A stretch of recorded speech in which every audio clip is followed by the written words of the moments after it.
제목으로 함께 나누려고 합니다. 예수님은 초막에 예루살렘 성전에서 크게 두 가지의 말씀을 선포하셨습니다. 하나는요, 7장 37절 38절에 있는 말씀대로 누구든지 목마르든 내게로 와서 마시라. 나를 믿는 자는 그 배에서 뭐가 흘러난다고 했습니까? 생수의 강이 흘러난다고 했습니다. 지금 유대인들은 그 초막절 행사를 할 때 물을 길어 날라가지고 제단에 부는 일을 하고 있습니다. 그죠? 그런데 그것이 뭘 의미하는지 모르고 지금 그 행사를 하고 있습니다. 이스라엘 백성들이 광야 40년을 헤맬 때 반석 되신 예수님께서 자신을 깨달아서 뭘 주셨습니까? 생수를 공급하셨죠. 그죠? 내가 바로 그 반석이에요. 그죠? 우리 주님께서 이렇게 말씀하고 있는 것입니다. 그래서 누구든지 목마르거든 내게로 와서 마라 마시라. 나를 믿는 자는 그 배에서 생수의 강이 흘러나리라. 그렇게 말씀하셨습니다. 그런데 가늠하다가 분장에서 잡힌 여자 때문에 잠시 말씀이 중단되었습니다.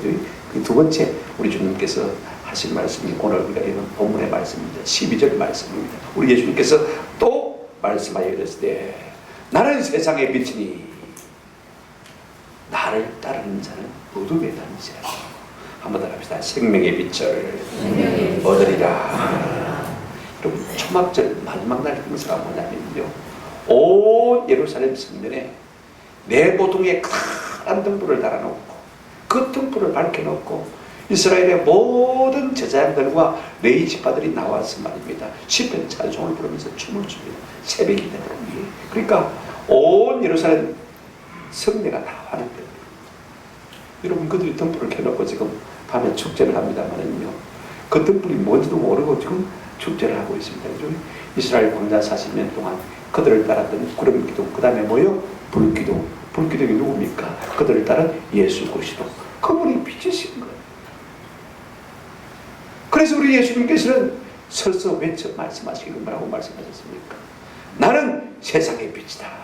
나를 따른 자는 어둠에 다니지 아니하고 생명의 빛을 얻으리라 라고 말씀하신 것입니다. 여러분, 우리 인생에 있어서요, 물과 빛은 생명과 직결되는 것입니다. 그것도 없으면 우리 인생이 살 수가 없지 않습니까? 근데 오늘 이 두 번째 말씀은요, 어떤 몇은 가늠하다 현장에서 잡혔습니다. 엄청난 수모를 당하고 있습니다만 우리 예수님, 죄 없는 자가 먼저 돌로지 않았으니까 어떻게 했습니까? 나이 드신 사람들부터 시작해서 젊은이까지 핫바지 바람새듯이 다 시합하고 오셨습니다. 여자여 불렀습니다. 그죠? 그때 이 여자가 주여라고 대답했습니다. 아무도 없다. 나도 너를 맞지 않는다, 정죄하지 않는다. 여러분, 사람은 그 여인을 정죄하지 못하고 예수님은 정죄해야 마땅합니다. 자기는 뭐가 없습니까? 죄가 없었습니까? 그런데도 불구하고 나도 너를 정죄하지 않는다. 왜? 내가 십자가에 위해서 너를 위해 죽기 때문인 거죠. 나도 너를 정죄하지 않는다. 가서 다시는 죄를 범치 말라. 그래, 여인이 떠나갑니다. 아마 그 뒷곡에 대놓고 이 말씀을 하신 것입니다. 그죠? 그리고 이 말씀이 어디서 했다고 했습니까? 흥금암 앞에서 했습니다. 예루살렘 성전은 네 구역으로 나눠져 있습니다. 첫째가 이방인의 뜰이 있습니다. 아무나 들어갈 수 있는 곳이죠. 그 다음에 여인들의 뜰이 있습니다. 그리고 세 번째가 남자들의 뜰이 있고 네 번째가 제사장의 뜰이 있는데, 여러분, 여인들은 여인의 뜰까지만 들어갈 수가 있습니다. 그러니까 거기까지 사람이 제일 많이 모이는 거예요. 그래서 사람이 제일 많이 모이니까 거기 흥금암을 둔 거예요. 거기서 예수님은 사람이 제일 많이 모이니까 무슨 말씀하셨습니까? 이 말씀을 하실 거예요. 나는 세상의 빛이니 나를 따르는 자는 어둠에 다니지 아니하고 생명의 빛을 얻는다. 이 여인의 스조는 이 음성을 듣고 갔을 것입니다. 그죠? 그리고 예수님을 따랐고 생명의 빛을 얻었을 줄로 믿습니다. 뿐만 아니라 이 이방인의 여인의 뜰에 있는 많은 사람들도 이 말씀을 듣고 아마 생명 가운데 그랬을 것 같아요. 그런데 이 선언을 하자 옆에 있던 바리새인들이 대부분의 태클을 들고 들어왔습니다. 네가 무슨 세상의 빛이냐? 꼴에. 그래서 반발을 하고 나서 것을 볼 수가 있습니다. 무슨 근거로 어떻게 네가 세상의 빛이냐? 네 같은 인간이 말입니다. 그죠? 예수님을 아주 얕잡게 보고 말한 것을 볼 수가 있습니다.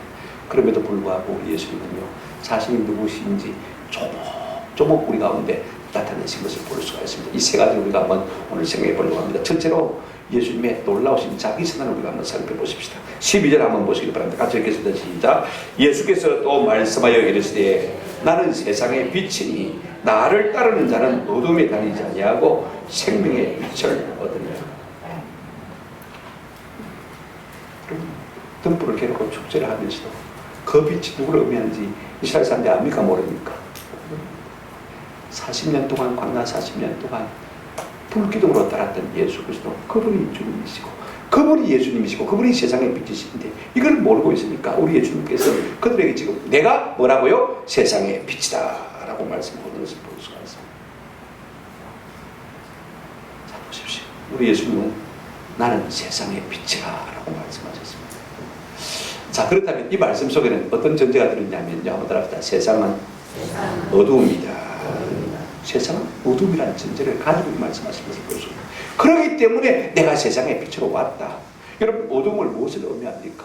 어둠은 죄를 의미하기도 하고, 어둠은 사망을 의미하기도 하고, 어둠은 사단의 권세를 의미하기도 하는 것을 볼 수가 있습니다. 우리 예수님 마태복음 4장 6절에 보게 되면 이 땅에 오신 것을 이렇게 표현하고 있습니다. 흑암에 앉은 백성이 큰 빛을 보았고 사망의 땅과 그들의 앉은 자들에게 빛이 비춰오다. 예수님 오신 것을 가리켜서 흑암에 앉은 사람들에게 큰 빛이 비춘 것으로 말씀하고 있는 것을 볼 수가 있습니다. 그러니까 예수 없는 사람들의 삶은 그야말로 흑암, 어둠 자체였습니다. 사망의 그들 그 자체였습니다. 사단의 그들 그 자체였던 것을 우리가 생각할 수가 있는 것입니다. 여러분 생각해 보십시오. 사람이 누가 의인이 있습니까? 로마서 3장 10절에 의인은 없나니 곧 한 사람도 없다. 3장 23절에 모든 사람이 죄를 범하였으므로 하나님의 영광에 이르지 못했다. 그죠? 그러니까 세상은 온통 뭡니까? 죄인들밖에 없는, 그러니까 어두울 수밖에 없는 거. 이와 같은 죄인 두성이 어두운 세상에 우리 예수님께서 비추어 오셨다고 자신을 선포하고 계신 것을 볼 수가 있습니다. 나는 세상의 빛이라 라고 말씀하셨습니다. 그 다음에 뭐라고 말씀하셨습니까? 나를 따르는 자는 그랬습니다. 여러분 예수님을 따른다는 것은 뭐한 것입니까? 믿는 것을 의미하는 것을 볼 수가 있습니다. 자 여러분 보십시오. 부하가 대장을 따르지 않습니까?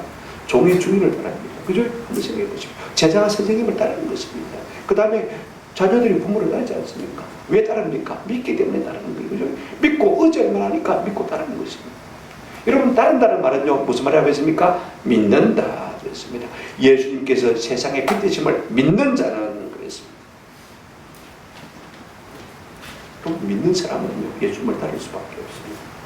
요한복음 3장 21절에 진리를 따르는 자는 빛으로 오나니 그랬습니다. 진리를 추구하는 사람은요 빛으로 올 수밖에 없는 것입니다. 요한복음 10장 27절에 예수님 이렇게 말씀하셨습니다. 내 양은 내 음성을 들으며 나는 그들을 알며 그들은 나를 따르느니라. 내 양은 내 음성을 듣다고 했습니다. 하나님이 택하신 백성은요 예수님 구원받을 자는요 예수님의 음성을 듣고 어떻게 합니까? 따라가는 것입니다. 쫄쫄 따라가는. 아 저분이 내 목자 맞네, 저분이 내 구주 맞네, 그죠? 따라가는 것입니다. 그냥 따라가지는 것을 볼 수가 있습니다. 그 따르는 것이 믿는 것입니다. 그죠? 여러분 사람은요 무엇을 따르느냐가 그 사람입니다. 로마서 8장 5절 6절에 보시면 육신을 따르는 자는 육신의 일을, 영을 따르는 자는 무슨 일을요? 영의 일을 마음이니까 생각하는 것을 볼 수가 있어요. 그 속에요 육신에 따르는 자는 온통 육적인 생각밖에 없습니다. 영을 따르는 자는 온통 그 속에 영적인 신령한 일밖에 생각하는 것이 없습니다. 그런데 여러분 그렇게 생각해서 그렇게 끝나버리면 끝인데 그죠? 그 결과가 다르다 이렇게 말하고 있습니다. 6절에 뭐라고 말씀하고 있냐면 이렇게 말하고 있습니다. 육신의 생각은 뭐요? 사망이. 육을 따라가면 그 끝이 뭐라고 했습니까? 사망이라고 했습니다. 영의 생각을 따르는 자는 한번 더 합시다. 생명과 평안이더라. 여러분은 무엇을 따르기로 하십니까? 저는 우리 모두가 생명의 빛 대신 예수님을 믿고 따르는 은혜가 있기를 주의 이름으로 축원합니다. 근데 여러분 그 결과가 뭐냐? 참 중요합니다. 나를 따르는 자는 어두움에 다니지 아니하고 한번 더 합시다. 생명의 빛을 얻으리라. 두 가지 은혜가 있습니다. 빛 대신 예수님을 그가 따르게 되면 소극적으로는요 어두움에 다니지 아니할 수 있는 은혜가 주어질 줄로 믿습니다. 그러니까 어두움에 다니지 않는다는 말은 실족하지 않는다는 말입니다. 헛발질하지 않는다는 말입니다. 그죠? 넘어지지 않는다는 말입니다. 세상에 속지 않는다는 말입니다. 사기당하지 않는다는 말입니다. 그죠? 여러분 자기 욕심 때문에 사람들이 얼마나 속고상이 당하는지 몰라요. 한번 생각해 보십시오. 그러므로 빛 대신 예수님을 따르는 자는 어두움에 다니지 아니하고 적극적으로 뭐라고 했습니까? 한번 따라합시다. 생명의 빛을 얻으리라. 그러니까 이 말은요, 믿어도 그만, 안 믿어도 그만, 따라도 그만, 안 따라도 그만이 아닙니다. 그죠? 생명의 빛을 얻는다는 말은요, 생명의 빛을 얻지 못하면 무엇입니까? 반대가 사망 가운데 거할 수밖에 없다는 것입니다. 죽는다는 말인 것입니다. 그러니까 오늘 우리가 교회에 나와서 그냥 뉴스 듣듯이 설교를 듣는 건 아무 의미 없습니다. 그죠? 교양 수업 듣듯이 듣는 건 아무 없었습니다. 의미 없습니다. 오늘 우리가 날 사랑하사 날 위하여 십자가에 달려 들어가신 예수 그리스도를 생명처럼 붙들 때 우리 가운데 놀라운 은혜가 나타나게 될 줄로 믿습니다. 우리가 예수님을 생명처럼 붙들지 않는 사람은요, 솔직히 말하면 안 믿는 사람. 옛날에 지든지 교회 나오면서도 여전히 지고 있다면요, 솔직히 말하면 믿는 사람입니까? 안 믿는 사람입니까? 안 믿는 사람입니다. 왜냐하면 예수를 믿으면요, 생명의 빛이 우리 가운데 오게 돼 있고, 생명의 빛이 우리 가운데 오게 되어지면요, 모든 어둠의 것들이 다 벗어질 수밖에 없는 것입니다. 여러분, 사울이 교회를 얼마나 핍박했습니까? 다메섹에 있는 성도들을 잡으러 가다가 부활하신 주님을 만났습니다. 그죠? 그 환난빛 때문에 그 삶에 어둠이 깔렸습니다. 그가 소경이 되고 말았습니다. 그죠? 그래서 사람들의 손에 이끌려서 다메섹 도서로 갔습니다. 그때 하나님께서 아나니아를 보냈습니다. 아나니아야, 네가 가서 안수하고 걸어가요. 보게 해라. 그래서 아나니아가 가서 안수했습니다. 안수해서 갔더니 사도행전 9장 18절에 이렇게 말하고 있습니다. 즉시 사울의 눈에서 한번 따라합시다. 비늘 같은 것이 벗겨져 다시 보게 된지라. 그 눈을 뜯고 있던 어둠의 세력인 비늘 같은 것들이 어떻게 했습니까? 다 벗겨지고 다시 보게 됩니다. 그래서 세례를 받게 된 것을 볼 수가 있습니다. 여러분, 생명의 빛을 우리를 잡아가면요, 어둠이 우리 가운데서 하나하나 다 떨어져 나가게 될 줄로 믿습니다. 어둠에 속한 일들이 떨어져 나가는 것입니다. 사단의 영역에 속한 일들이 떨어져 나가는 것입니다. 사망의 질병들이요, 하나씩 떨어져 나가는 역사가 우리 가운데 일어나게 될 줄로 믿습니다. 생명의 빛이 우리 가운데 임하면요, 우리 영혼이 살아나면요, 영혼이 살아나면 육체로 다시 살게 되는 것입니다. 여기 살면 여기 살죠. 그래서 우리 예수님을 향해서 나는 세상의 빛이다, 생명의 빛이다. 나를 믿는 자는 어둠의 권세에서 뚝 떨어져 나와서 빛을 얻고 생명을 얻을 것이라 분명하게 선한 것을 볼 수가 있습니다. 그 증거가 무엇입니까? 방금 가늠하다가 현장에서 잡힌 여인 아닙니까? 그렇죠? 나도 너를 정죄치 않는다. 가서 다시 죄를 보지 마라. 나를 따르면 네가 생명의 빛을 얻을게. 여러분, 그 여인이 자살해서 죽었을까요? 저는 그렇게 생각하지 않습니다. 이 말씀을 듣고 예수님을 따르고 생명을 얻고 그 예수를 증거하다가 아마 주님 앞에 부름을 받았을 겁니다. 그러므로 우리가 유황의 주님 앞에 나가는 것, 그죠? 우리가 어둠의 세력을 벗어버리기 위해서 나왔는데, 주여 내게 좀 생명의 빛을 비춰주시옵소서. 여태 우리가 어둠의 종로 달고 살았습니다. 내 영혼의 생명의 빛을 좀 비춰주십시오. 우리가 간절하게 생명처럼 예수님을 붙들면요, 우리에게 놀라운 은혜를 주실 것입니다. 고린도후서 4장 6절에 이런 말씀이 있습니다. 어두운 데 빛이 빛이라 말씀하셨던 그 하나님께서 예수 그리스도의 얼굴에 있는 하나님의 영광을 아는 빛을 우리 마음에 마셨다고요? 비추셨다. 이와 같은 은혜를 우리 가운데 주실 줄로 믿습니다. 하나님의 영광의 빛이, 그 생명의 빛이, 구원의 빛이 우리의 마음 가운데 쏟아지는 은혜가 있게 될 줄로 믿습니다. 그러므로 우리가 그 빛을 우리 마음 가운데 받아들인 만큼 우리 속에 있는 어두움이, 우리 속에 있는 죄가, 우리 속에 있는 사망의 권세가, 우리 속에 있는 사단의 권세가 물러가게 될 줄로 믿습니다. 내 힘으로는 이길 수가 없습니다. 아멘? 질병도 내 힘으로는 이길 수가 없습니다. 죄의 권세도 내 힘으로는 이길 수가 없습니다. 사탄의 권세를 어떻게 우리가 몰아낼 수가 있습니까? 생명 대신, 빛 대신 예수님이 우리 가운데 오시면요, 이 모든 어둠의 세력들이 물러가는 은혜가 있게 될 줄로 믿습니다. 오늘 우리가 예배다가 이 같은 은혜가 우리 가운데 있기를 주의 이름으로 축원합니다. 우리 예수님이 이 말씀하시니까 두 번째로요, 이 바리새인들이 반격을 시작했습니다. 13절 한번 보시기 바랍니다. 바리새인들이 이르되 내가 너를 위하여 증언하니 네 증언은 참되지 아니하도다. 우리 예수님이 세상의 빛이라고 하시니까 바리새인들이 듣다가 듣고는 뭐라고 합니까? 네 같은 게 무슨 빛이고 말도 안 되는 소리 하고 있나? 뻥이다, 뻥. 지금 그 말을 하고 있는 것을 볼 수가 있습니다. 그들이요, 즉시로 예수님을 공개해 왔습니다. 이의를 제기하는 것입니다. 네가 니를 증거하니까 네 증거가 마다 참되지 않다는 말입니다. 말은 고상하게 하지만은요, 그들의 생각 속에 네 같은 게 무슨 세상의 빛이냐, 네가 세상에 비치면 우리는 온 우주의 빛이다. 지금 그 말을 하고 싶어하는 것을 볼 수가 있습니다. 그들의 교만을 드러내고 있습니다. 저들이 무엇 때문에 예수님께 이와 같은 말을 하는 것입니까? 그들의 마음의 속셈이 무엇인 것입니까? 우리 예수님을 통해서 우리는 그들의 마음의 속셈이 무엇인지를 잘 알 수가 있습니다. 저들은 무엇 때문에 예수님을 반박하고 났을 것입니까? 첫째는 그렇습니다. 한번 더 합시다. 예수님을 잘 몰라서 헛된 소리를 했습니다. 뭘 보고 그렇게 말할 수 있냐면요, 우리 예수님이 14절에 이런 말씀하셨습니다. 예수께서 대답하여 이르시되 내가 나를 위하여 증언하여도 내 증언이 참되면 나는 내가 어디서 오며 어디로 가는 것을 만다 안다. 그러나 너희는 내가 어디서 오며 어디로 가는 것을 만다 알지 못한다. 우리 주님은요, 하늘로부터 오셨고 하늘로 가실 것입니다. 그죠? 여러분, 인생 누가 자기가 어디서부터 어디로 가는지 아는 사람 누가 있습니까? 여러분, 인생의 숙제가, 영원한 숙제가 뭐냐면 우리 인생이 어디서 왔는가, 어디로 가는가. 이게 철학적인 대천지 아닙니까? 세상은 이 문제에 대해서 답을 줄 수 있습니까? 없습니까? 못 줍니다. 오직 하나님만이, 성경만이 이 답을 우리에게 주고 있는 것을 볼 수가 있습니다. 너희는 나를 아냐? 내가 하늘로부터 하늘로 가는 존재인 것을 아느냐? 곧 내가 하나님이란 말씀인 것입니다. 너가 모르니까, 몰라서 지금 내가 세상의 빛이라고 하니까 너희가 만다? 반발합니다. 그 말인 것입니다. 누가복음 23장 3절에 보면 우리 예수님 십자가에 달리셔서 제일 첫 말씀입니다. 아버지여 저희를 사하여 주옵소서. 이는 자기 하는 것을 알지 못하니. 오늘 우리가 잘 모르면서 사람을 공부하고 공격할 때가 참 많습니다. 잘 모르면서 기독교를 밀어내고 비판하는 분들이 얼마나 많습니까? 오늘날 세상 사람들이 거의 그렇습니다. 잘 몰라서, 알면 그 소리를 안 하지, 그죠? 모르기 때문에 그 같은 말을 하는 것을 볼 수가 있습니다.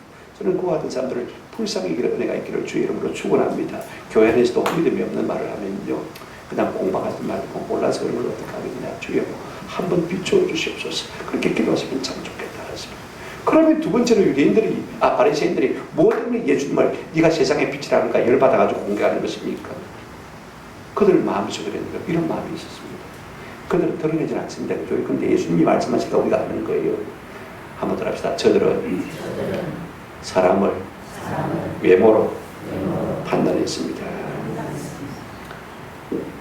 그런 게 어디 있습니까? 그런데 예수님이 하신 말씀을 들어보면요, 그들의 저희를 알 수가 있습니다. 15절 보시기 바랍니다.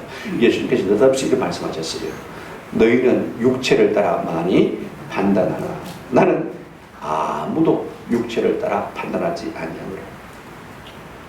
지금 저들이 예수님께서 내가 세상의 빛이라고 말씀하시니까 네 같은 게 무슨 세상의 빛이, 말도 안 되는 소리 하고 있나, 논리에 맞나, 하나도 안 맞다. 왜 그렇게 말한 것입니까? 예수님의 행색을 보고 예수님의 외모를 보고 함부로 말한 것입니다. 이거 우리가 알아야 돼요. 말도 안 되는 소리를 한 것입니다. 지금 예수님의 행색을 보면 좋은 옷 입겠습니까? 비싼 옷 입겠습니까? 지난밤에 어디 자고 왔습니까? 감남산에서 자고 왔습니다. 노숙 하고 왔습니다. 그랬잖아요, 그죠? 감남산으로 와서 주무시고 성전에 들어오셨잖아요, 그죠? 바리새인들은요, 자기들이 입은 옷이 있습니다. 거름하고 정음한 옷이 있습니다. 멀리서 봐도 저분들이 바리새인입니다. 그러니까 벌써 입은 외모만 딱 봐도요, 개임이 됩니까, 안 됩니까? 안 됩니다. 사람들은 그냥 자기가 조금 나은 것이 있으면요, 자기보다 조금 못한 사람 뭐합니까? 과시하고 무시하잖아요, 그죠? 함부로 대하잖아요. 즉 바리새인들이 꼭 와갔습니다. 네가 행색이 그러면서 어떻게 세상의 빛이라고 할 수 있느냐. 더 놀라운 것은요, 예수님을 나사렛 촌놈이라고 비방하고 비하는 것입니다. 나사렛에서 무슨 마음이 나겠느냐? 선한 것이 나겠느냐? 어찌 선자 그렇게 나오겠느냐? 여러분, 예수님께서 어디 태어나셨습니까? 우리가 알잖아요. 베들레헴 다윗의 동네에서 태어나셨습니다. 그리고 애굽으로 배신 갔다가 할 수 없이 나사렛으로 와서 이주하신 것이지. 나사렛 촌놈이 아니라는 것입니다. 근데 그들은 출신을 가지고 고향을 가지고 함부로 무시하는 것을 볼 수가 있습니다. 여러분, 하나님은요 사람을 외모로 지으시는 하나님이 아니라고 성경 분명히 말하고 있습니다. 나 여호와는 중심을 보신다, 그렇게 말씀하십니다. 아멘? 맞습니다. 사람을 차별하에 대하면 율법을 어기는 죄가 된다고 성경이 분명히 말하고 있습니다. 그럼에도 불구하고 바리새인들은 여지없이 사람을 차별하는 죄를 저지르면서 그들 가운데 불평을 토하고 있는 것을 볼 수가 있습니다. 네 같은 게 어떻게 세상에 빛이? 세 번째 중요한 건 있습니다. 그들은 율법을 조금 안다고 하면서 율법을 잘못 적용하고 있는 것을 볼 수가 있습니다. 자, 여러분, 신명기 19장 15절에 이런 말씀이 있습니다. 사람의 모든 악에 관하여 또한 모든 죄에 관하여는 한 증인으로만 정할 것이 아니요 두 증인의 입으로나 또는 세 증인으로 입으로 그 사건을 말 것이며 확정할 것이며. 여러분, 어떤 악이나 죄에 대한 문제가 있으면 두세 사람의 증인이 있어야 그것을 말아 확정하라는 것입니다. 이것은요, 두세 증인의 문제는 사건이나 사고나 어떤 이해관계의 문제가 있을 때 두세 사람의 증인이 필요하다는 말이지. 내가 나를 중과하는데 여러분 무슨 두세 사람의 증인이 필요합니까? 그죠? 그런데 어거지로 지금 율법을 뭡니까? 자기들 이해관계에 맞게 딱 맞아들이고, 네가 혼자서 네 혼자 그 말 해봐야 무슨 의미가 있냐? 그 엉터리다. 이제 왜 율법에 두세 사람 증인이 있어야 되지 않겠냐? 그 말인 것입니다. 그러니까 네 혼자서 그 말을 했으니까 그건 틀린 말이다. 지금 이 말을 마음속에 지금 품고 있는 것을 볼 수가 있습니다. 근데 여러분, 우리 예수님은요, 그래 100번 그 말을 내가 인정하다고 하죠. 그래도 내가 참되다라고 말씀하신 것을 볼 수가 있습니다. 자, 17절 보시기 바랍니다. 그렇게 억지를 잘못 적용하는 것 불구하고 우리 예수님 이렇게 말씀하셨습니다.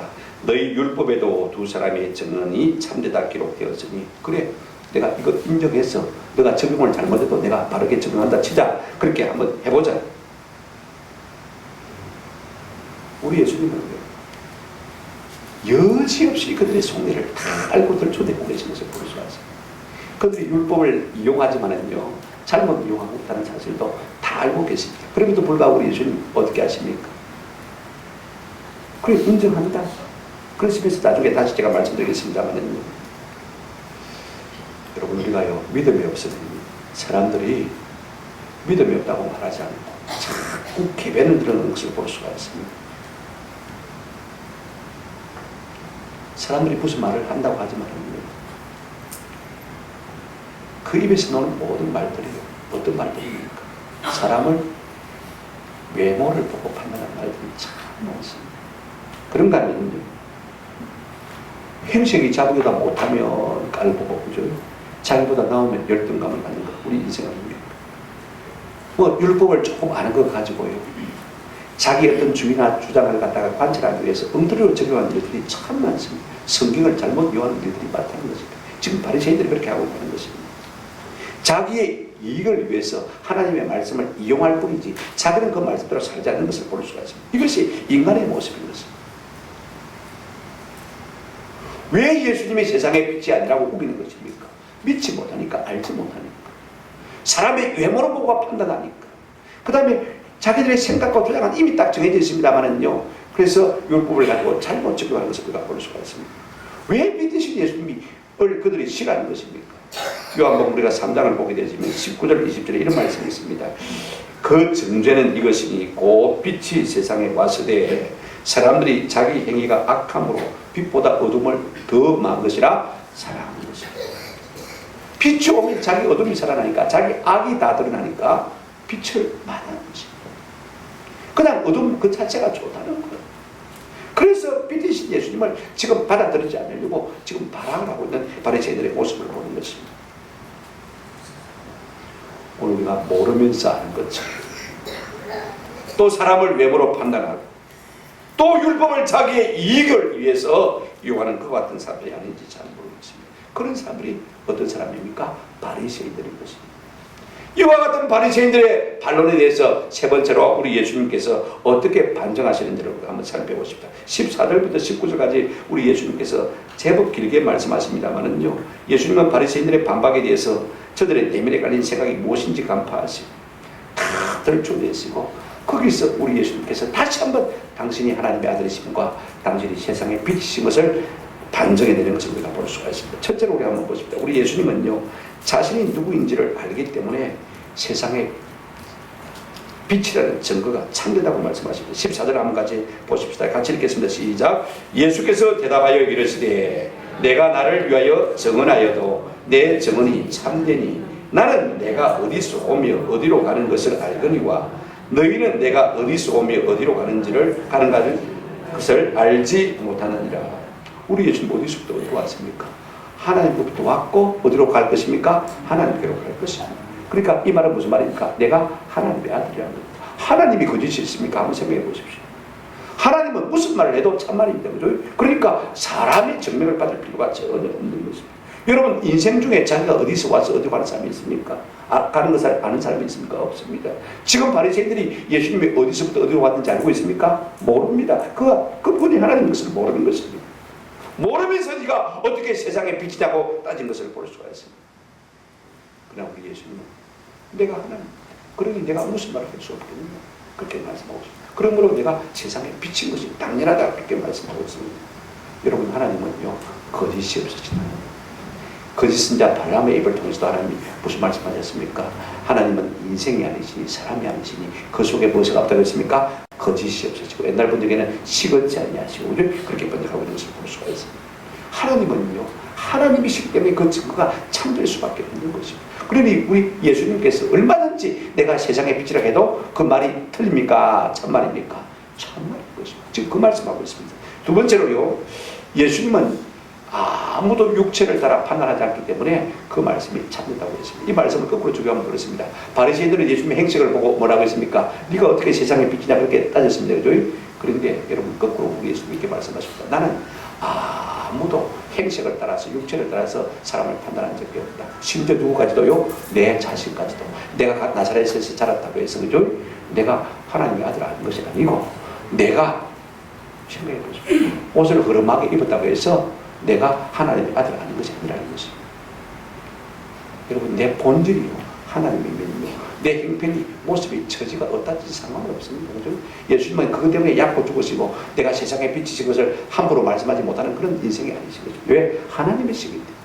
사람들이 뭐라고 하든지, 그죠? 자기가 어떤 분인지를 분명하게 우리 가운데 선포하시는 분이다라고 우리 가운데 말씀하고 있습니다. 그래서 요한복음 10장 30절에 보시면 한번 더 합시다. 나와 아버지는 하나이니라. 제일 중요한 증거가 하나 있습니다. 세 번째입니다. 예수님을 보내신 하나님 아버지가 자기를 증언하기 때문에 내가 세상의 빛이라고 하는 말이 뭐다? 참되다. 자, 보십시오. 16절부터 보시면 바리새인들에게 100번 양보했어요.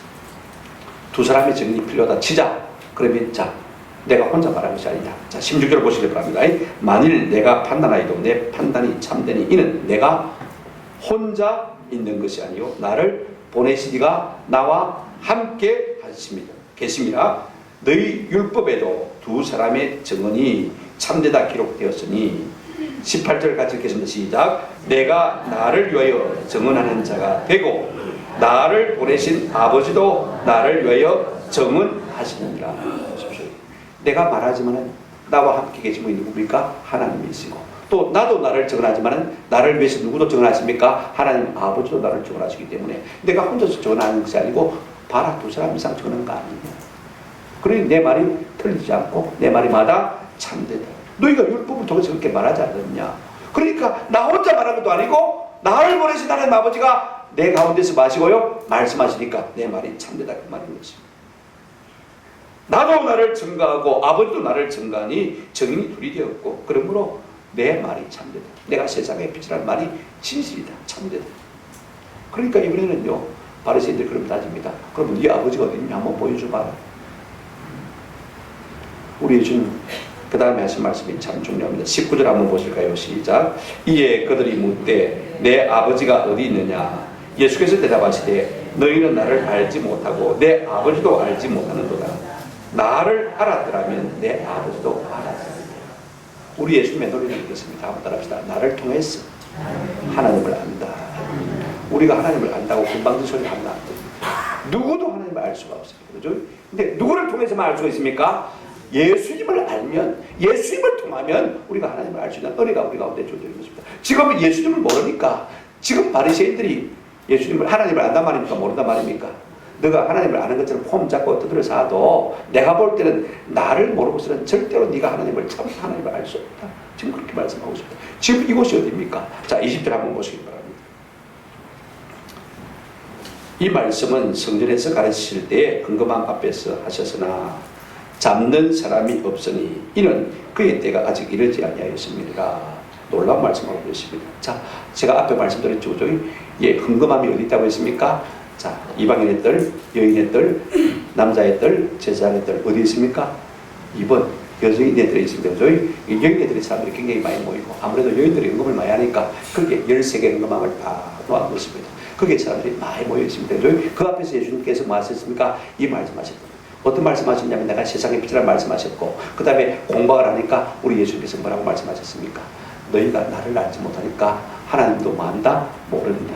지금요 많은 사람 앞에서 바리새인들이 뭐 했습니까? 너가 하나님을 아는 채 폼 잡고 살아가지만은 진짜 나를 모르기 때문에 하나님을 만다 모른다. 아주 놀라운 말씀하셨습니다. 그러니까 이런 바리새인들이 이 말을 들으면 어떻게 했습니까? 자기들이 지금 하나님이 자기들의 전유물인데 하나님을 자기들이 제일 잘한다고 생각하고 잡아오고 있는데 예수님께서 뭐라고 말씀하셨습니까? 너가 나를 모르니까 하나님을 모르지 이 말씀하셨거든요. 그러니까 열받았겠습니까? 안 받았겠습니까? 열받았겠죠. 찾고 싶은 것입니다. 죽고 싶은 것입니다. 근데 무슨 말씀하고 있습니까? 끝에 이렇게 말씀하고 있습니다. 20절 끝에 뭐라고 했습니까? 잡는 사람이 있습니까? 없습니까? 마음이 꿀떡 같은데 잡고 싶은데 잡아서 죽이고 싶은데 아무도 손발이 나가지가 않는 것입니다. 움직여지지가 않는 것입니다. 이는 그 이유는 그의 때가 아직 맞지 않았기 때문에 이러지 않았기 때문에 또 하나의 이유가 있다면요. 주님께서 17절에도 말씀하셨고 19절에도 말씀하셨습니다만은요. 아버지가 나와 마기 때문에 함께 계십니다. 말씀을 해드리고 갑니다. 우리 예수님 초막절 기병절 끝에 성전에 서서 외치셨습니다. 누구든지 목마르던 내게로 나를 믿는 자는 그 배에서 생수의 강이 흘러내리라. 우리 예수님은요 광야 40년 동안 이스라엘 백성에 물을 주든 생수를 주든 반석이 예수님 자신이라고 그들 가운데 말씀하시면서 내게 목마르던 마시라고 말씀하셨습니다. 오늘 우리가 목마릅니까? 오늘 우리의 속사람이 공허합니까? 있어도 갖춰도 많이 가진 것 같은데도 불구하고 마음의 갈증이 있습니까? 공허한 마음이 있습니까? 빈자리가 있습니까? 뻥뚫린 가슴이 우리 속에 있습니까? 한번 더 합시다. 그 자리는 예수님 자리입니다. 예수님이 주시는 생수가 흘러와야만 메꿔질 수 있는 자리가 바로 그 자리입니다. 여러분 사람은요 아무리 가져도 이것 다 있습니다. 마음에 공허이 있습니다. 허전함이 있습니다. 아무리 잘 살아도 아무리 행복해도요 이런 거 있습니다. 저는요 예수님을 믿음으로 말미암아 우리 생수 되신 주님께서 우리 속에 스며드는 놀라운 은혜가 있기를 주의 이름으로 축원합니다. 우리가 십자가에 달리셔서 자기 몸을 깨뜨려서 자기 몸을 통해서 보여주는 생수 예수님의 생수를 마시지 않으면 인간의 갈증은 끝날 수가 없습니다. 죽을 때까지 끝날 수가 없는 것입니다. 늘 목마를 수밖에 없는 것입니다.